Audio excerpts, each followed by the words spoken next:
Hello everyone, this is Mr. Akash and welcome in the Raghuvansh Convent School. Student, this is your science period, class 10, subject chapter 5. Chapter 5 का name है Periodic Classification of Elements.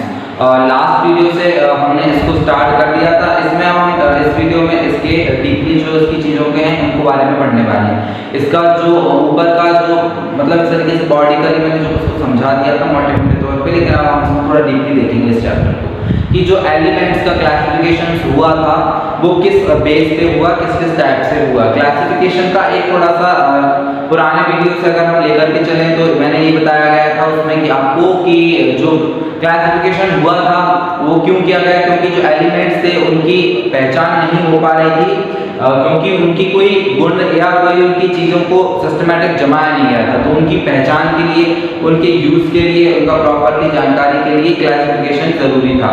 तो वो start किया गया, काफ़ी सारे साइंटिस्टों ने सबसे पहले अपने अपने प्रयासों को स्टार्ट किया। तो सबसे पहले जो किया गया था डोबेराइनर थे, डोबेराइनर। तो इन्होंने सबसे पहले क्लासिफिकेशन स्टार्ट किया। इन्होंने क्या किया, इन्होंने जो एलिमेंट्स थे उनको 3 के ग्रुप्स में डिवाइड कर दिया। ठीक है, उस 3 के ग्रुप्स में डिवाइड करना यानी कि एक जो ग्रुप बनाया, इस ग्रुप में आपके 3 एलिमेंट्स को इन्होंने एक साथ में रखा। फिर ऐसे ही दूसरा ग्रुप बनाया, उसमें भी 3 एलिमेंट्स को साथ में रखा।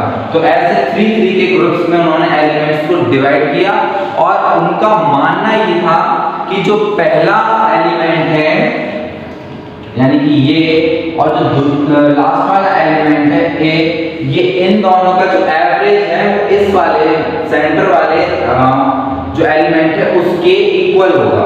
यानी कि फर्स्ट और लास्ट जो एलिमेंट है इनका जो मॉलिक्यूलर मास होगा, उस मॉलिक्यूलर मास का, एटॉमिक मास का एक ही बात है, उसका जो एवरेज होगा वो सेंटर वाले के इक्वल होगा।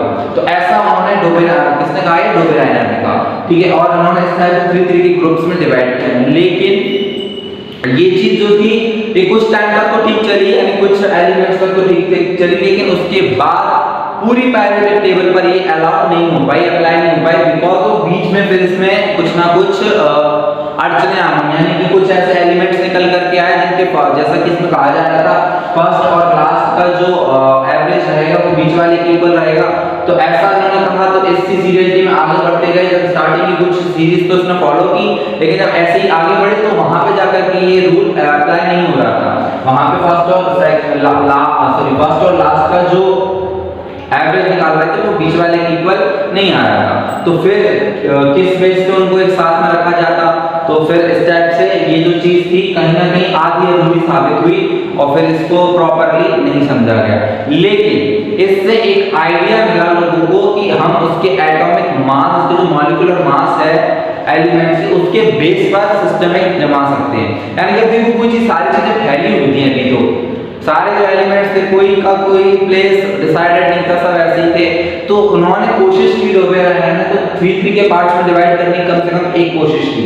हाँ, उसमें मतलब कंप्लीट उसको नहीं कर पाए वो, लेकिन उससे एक नया आइडिया दूसरों को मिल गया कि हाँ, इन्होंने जब अगर ऐसे किया है तो अब इसको और बेटर करके हम इस टाइप से जमा सकते हैं। तो फिर क्या किया गया, फिर आए हमारी न्यूलैंड ने अपना जो 8 एलिमेंट्स थे उसके अकॉर्डिंग जमाना स्टार्ट किया।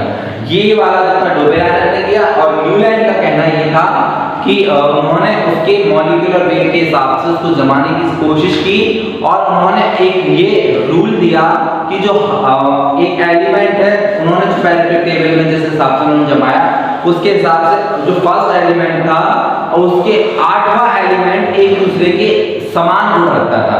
यानी कि पहला कोई एलिमेंट है, अब इसके बाद 7 एलिमेंट और रखे गए होंगे, तो उसके बाद जो 8वां आया तो वो 8वां इसके नीचे आएगा, यानी कि इसके समान गुण वाला। फिर इसके बाद 9वें नंबर पे जो आएगा, 9th नंबर पे, वो सेकंड का 8वां होगा। यानी कि इससे अगर 8वां काउंट करें तो ये वाला जो है इसके नीचे आएगा। नंबर्स के अकॉर्डिंग देखो अगर आप ऐसे, ठीक है। तो ये 7 उन्होंने जमाया। इसके बाद उन्होंने ये बोला कि फर्स्ट वाले का जो 8वां एलिमेंट आएगा वो एक जैसे गुण रखता होगा। ठीक है, तो इस हिसाब से उन्होंने इसको आगे तक सीरियलिटी में जमाया चीज साबित होती जा रही थी और सभी बहुत खुश भी हो रहे थे कि वाह पैरियोडिक टेबल तो जमती जा रही है, हर एक 8वां एलिमेंट अपने फर्स्ट एलिमेंट के साथ या एक जैसे गुण रखता है। ठीक है, तो इस बात से काफी कह सकते हैं खुशी का माहौल हो गया सारे साइंटिस्टों के बीच में। जरूर ये तो बहुत अच्छी बात होगी, जो सबसे बड़ी गुत्थी थी पैरियोडिक टेबल के बारे में वो सुलझ गई। लेकिन यहाँ पे भी एक अपवाद आ गया, क्या कि वो सुलझ तो रहा था, ये रूल फॉलो तो हो रहा था, लेकिन ये रूल सभी एलिमेंट्स के लिए फॉलो नहीं हो पा रहा था। सभी एलिमेंट्स के लिए फॉलो क्यों नहीं हो पा रहा था, ये ओनली कहां तक फॉलो हुआ, ये आपको बता देता हूं 56, यस, ये ओनली 56 एलिमेंट तक तो ठीक चला। उसके बाद फिर जो 8वां एलिमेंट आ रहा था वो अपने पहले वाले एलिमेंट के समान गुण नहीं रखता था, उसमें क्वालिफिकेशन रूल नहीं थी। तो 56 एलिमेंट तक तो ठीक चला, उसके बाद फिर ये रूल भी यहाँ अप्लाई नहीं हो पाया, तो कहीं ना कहीं फिर इसको भी ड्रॉप करना पड़ा। लेकिन ड्रॉप करने से पहले इससे काफी सारी नई चीजें जानने को मिल गई, जैसे कि फर्स्ट डोबेरायर ने बताया था, डोबेरायर के बाद ये न्यूलैंड ने बताया। न्यूलैंड का जो ये 8 एलिमेंट्स वाला फंडा था, इससे एक नई चीज ये जानने को मिल गई सभी साइंटिस्टों को कि हम इन एलिमेंट्स को एक साथ में ग्रुप में ना जमाते हुए, जैसे कि यहाँ पे ग्रुप में जमाया गया था 3-3 के ग्रुप में, तो ग्रुप में ना जमाते हुए उनकी उसको या तो फिर अकॉर्डिंग टू उनके जो क्वालिटीज हैं उसके हिसाब से हम जमाएं।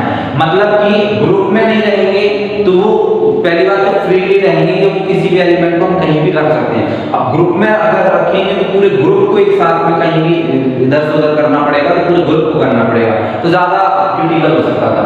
इसलिए तो एक ये आइडिया मिल गया सभी को नया कि हम सारे एलिमेंट्स को अलग अलग भी जमा सकते हैं, और फिर उसको हम असेंडिंग या डिसेंडिंग ऑर्डर में अगर जमाएं तो ज्यादा इजी रहेगा। यानी कि असेंडिंग डिसेंडिंग ऑर्डर उसके मास को लेकर के, उसके एटॉमिक मास या उसके मॉलिक्यूलर मास या फिर उसकी जो वैल्यूज हैं, या तो फिर ऐसी और भी चीजों को लेकर के हम उसको जमा सकते हैं। तो ये कहीं ना कहीं एक आइडिया मिलेगा। तो न्यूलैंड ने यहाँ क्या कहा, न्यूलैंड ने ये कहा कि बेटा, मतलब मैं आपसे कह रहा हूँ, लेकिन न्यूलैंड ने कहा कि जो 8 एलिमेंट एक साथ में जमाए गए थे वो फर्स्ट के जैसे गुण रखते थे, एक दूसरे से काफी इंप्रेसिव रहते थे और सेम होते थे। ठीक है, जैसे एक क्लास में सारे स्टूडेंट्स इक्वली होते हैं लगभग एज में, लगभग, ऐसा तो नहीं पूरे एक जैसे दिखते हैं, लेकिन लगभग एज में देखा जाए तो जैसे 10th क्लास के बच्चे तो लगभग सभी की एज एक जैसी होगी। अब इसमें कोई फर्स्ट का बच्चा बैठेगा तो वो अलग से दिखाई देगा कि ये बच्चा इस क्लास का नहीं है। ऐसे एलिमेंट्स में भी जो सारे एलिमेंट्स थे तो उनको उनके क्वालिटीज के साथ के अकॉर्डिंग जमाया गया, जिससे कि उसमें कोई अलग सा होता था एलिमेंट, तो मतलब अलग से दिखता था कि ये एलिमेंट इस ग्रुप का नहीं है, ये अलग एलिमेंट है, इसको इस जगह पे नहीं होना चाहिए था।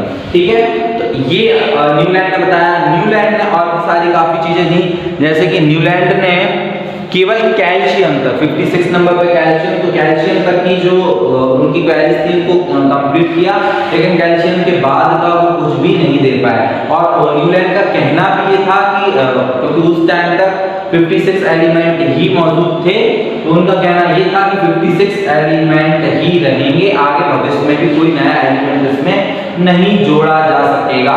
ये उनका कहना स्पष्टली था, बिल्कुल क्लियरली उन्होंने कह दिया था। लेकिन 56 के बाद फिर और भी टाइम चला, क्योंकि जब न्यूलैंड ने इस चीज की खोज की थी तब उस टाइम पे लगभग 18th सेंचुरी का टाइम था, यानी कि 1866 के टाइम पे पूरा दिया भी है, बुक में दिया 1866 के टाइम पे, मतलब मुझे तो 18 का याद था लेकिन बुक में दिया है 1866। तो 1866 के टाइम पे उन्होंने 56 एलिमेंट्स का बताया कि इतने ही एलिमेंट रहेंगे, आफ्टर दैट इसके कोई भी न्यू एलिमेंट इसमें नहीं ऐड किया जाएगा। तो ये चीज गलत हो गई यहाँ पे कि अब न्यू एलिमेंट के लिए अगर आप नहीं बता पा रहे हो, फिर जो नए एलिमेंट्स खोजे गए उनका क्या होगा, वो कहाँ जाएंगे, वो किस ग्रुप में रखे जाएंगे, किस हिसाब से उनकी प्लेस डिसाइड होगी, वो चीज क्लियर नहीं हो पा रही थी। तो फिर इस नियम को भी, न्यूलैंड का जो नियम था, इसको भी कहीं ना कहीं अमान्य माना गया, क्योंकि न्यूलैंड भी प्रॉपरली सारे एलिमेंट्स को नहीं जमा पा रहे थे। तो ये रहा आज की वीडियो का कि हमने पढ़ा न्यूलैंड, और न्यूलैंड के पहले हमने क्या पढ़ा था, डोबेरायर। तो इन दोनों के जो मैंने आपको बताए नियम, इनको आप थोड़ा अच्छे से रीड कर लीजिएगा। नेक्स्ट अब हम आगे चल के देखेंगे कि पैरियोडिक टेबल अभी तक जमी नहीं है अभी तक तो इन लोगों ने कोशिशें की जमाने की, एक एक तरीके से अपने अपने आइडियाज दिए और फिर उससे न्यू आइडियाज दूसरे लोगों को मिले कि हम किस टाइप से जमा सकते हैं। तो अभी तक पैरेटो टेबल कंप्लीट नहीं हुई है, अभी तक पैरेटो टेबल तक तो पहुंचे ही नहीं है, अभी तो एलिमेंट्स को जमाने में लगे। पैरेटो टेबल तक पहुंचेंगे, पैरेटो टेबल को कंप्लीट करेंगे। आगे की वीडियो को आप देखिएगा, काफी इंटरेस्टिंग चैप्टर होता जा रहा है, एक बहुत हिस्टोरिकली चैप्टर हो रहा है। बिकॉज ऑफ दिस बुक से अगर आपको एक एक लाइन रीड करवाऊं ना, वो बहुत आपको लेंथी और बोरिंग लग सकता है। एक हिस्टोरिकली अगर हम इसको पढ़े ना तो काफी इंटरेस्टिंग लग रहा है, मुझे पढ़ाने में लग रहा है, तो आई होप आपको सुनने में भी अच्छा लग रहा होगा। बिकॉज ऑफ जैसे मैं बता रहा हूँ, मेरे जो टीचर थे मुझे उन्होंने बिल्कुल इसी टाइप से बताया था जब मैं इस चीज़ को पढ़ रहा था। तब तो ये 10th में नहीं होता था, इस सिलेबस 11th या 12th में मैंने इन चीज़ों को पढ़ा था। तो उस टाइम पे बहुत ही उन्होंने हिस्टोरिकली बताया कि ये साइंटिस्ट उन्होंने इस टाइप की खोजें की और उससे ये पता चला।